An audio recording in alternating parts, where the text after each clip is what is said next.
చూడని ఇంత హాయిని మరిచిపోదు మనసు.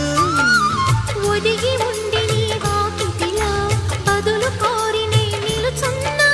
దారి తెలియని చీకటిలో వెలుగు చూసి కాదంటానా.